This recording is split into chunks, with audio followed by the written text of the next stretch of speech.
Senhora Presidente, senhoras e senhores deputados, assumi, senhora Presidente, uma preocupação com o que eu chamo anarquia institucional. Estamos vivendo no nosso país uma verdadeira insegurança jurídica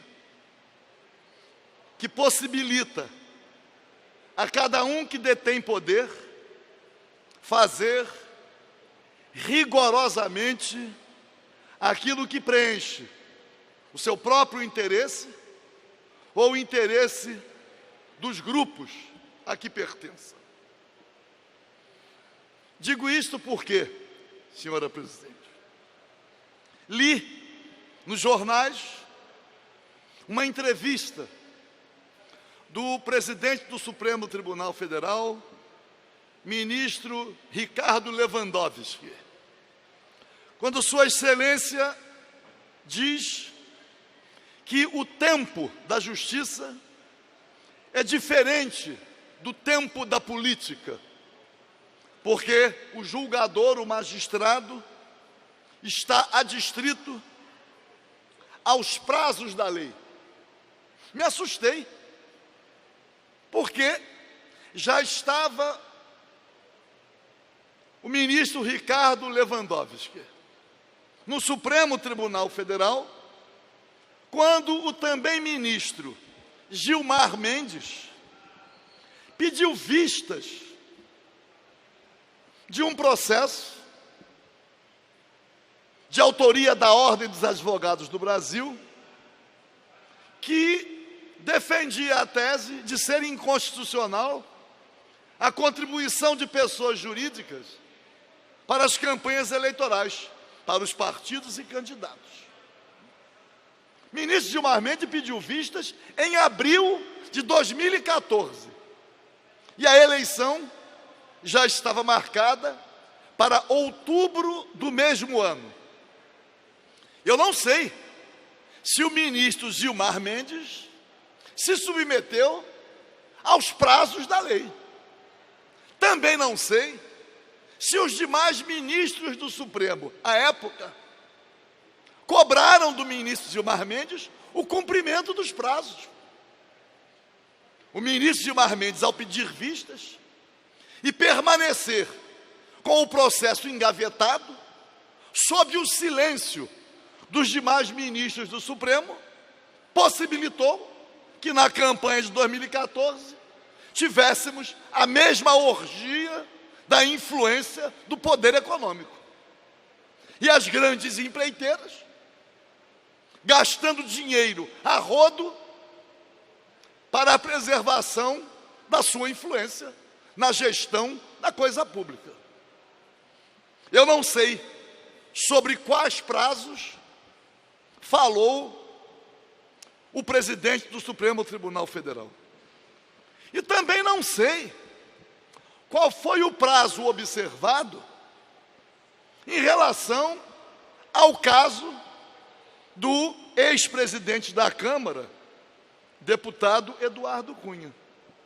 Porque a Procuradoria-Geral da República, em novembro do ano passado, ingressou com a ação, com a denúncia, e somente agora, vários meses depois, o Supremo Tribunal Federal decidiu. E o pior, decidiu contra a Constituição. Porque não é competência do Supremo Tribunal Federal afastar deputados da presidência da Câmara ou do exercício do mandato. Não está na Constituição esta competência. Cabe à Câmara dos Deputados. E como decidir da forma como foi decidida, contrariando a Constituição, sob o argumento de que o deputado Eduardo Cunha não poderia ficar na linha sucessória. Considerando então já resolvida a questão do impeachment, já que esperou desde novembro, poderia o Supremo Tribunal Federal também esperar, pelo menos, a votação da admissibilidade pelo Senado, acolhendo a denúncia, o que vai ser realizado amanhã. Então, o Supremo Tribunal Federal decide de forma extravagante, sem ter competência para aquilo que foi decidido, e ainda diz o seguinte: a presidente Dilma já está afastada, mesmo sem ter havido a votação no Senado. É uma espécie de anarquia jurídica, em relação à qual só se conhece em épocas de ditadura. Já disseram que a pior ditadura é a do judiciário. E estamos convivendo com decisões judiciais as mais preocupantes. Mas quando o Supremo Tribunal Federal, a mais alta corte de justiça do nosso país, descumpre a Constituição e decide, concluindo por algo que ainda não foi decidido no Senado Federal, a insegurança jurídica fica muito maior. Porque como fica o cidadão comum? E aí, nessa linha de prática de atos, de acordo com aquilo que cada um que detém poder entende por fazê-lo, o presidente da Câmara, surpreendentemente, e voltou atrás, anulou uma decisão tomada no plenário da Câmara dos Deputados. Mesmo todos nós sabendo como se deu o processo até chegar aquele momento. Obviamente, um golpe. E as forças políticas que estão conluiadas para a perpetração do golpe, obviamente passa a contar com o patrocínio da mais alta Corte de Justiça, o que é muito lamentável. Mas aí, senhora presidente, tenho visto as empreiteiras que contribuíram para as campanhas eleitorais em 2014, sob o patrocínio do ministro Gilmar Mendes, colocando nos jornais anúncios de páginas inteiras. E isto é uma forma de pagamento. Outro dia vi no jornal O Globo páginas inteiras da Odebrecht. E agora me deparei ontem, deixa eu ver a data aqui, foi ontem, com matéria paga da Andrade Gutierrez. Está aqui: pedido de desculpas e manifesto por um Brasil melhor. Assinou um acordo de leniência para pagar 1 bilhão, mas simultaneamente se livrando e livrando vários de seus dirigentes da persecução penal, delações premiadas, acordos de leniência.